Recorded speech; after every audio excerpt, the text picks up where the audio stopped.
Dobré ránko, ja som práve vstala, ako vidíte. A včera som mala možnosť byť na prednáške od Viedy. Dostali sme také skúšobné intimky s, s aniónovým pásikom.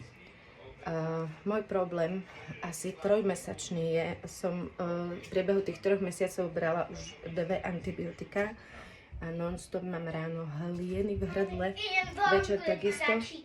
Dobre, Zlatko, kľudne obleč sa, môžeš ísť. A nedalo mi vyskúšať túto intimku a prilepiť si ju na hrdlo. Takto som spala. Počujete ma, ako rozprávam?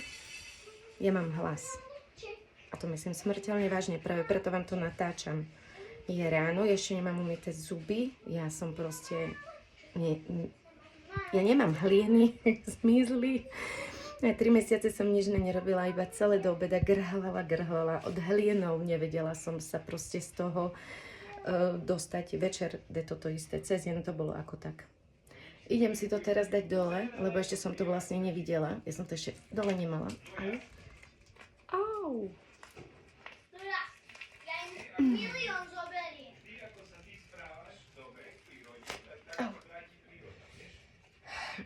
Tak toto vyzerá. Tu je ten aniónový pásik, ktorý naozaj lieči tými aniónmi, pretože môj krk a moje hrdlo je v poriadku. Neverila som, vyskúšala som. Perfektná skúsenosť, ďakujem. Ďakujem za to, že som tam mohla byť. A zrejme idem do toho. Čaute.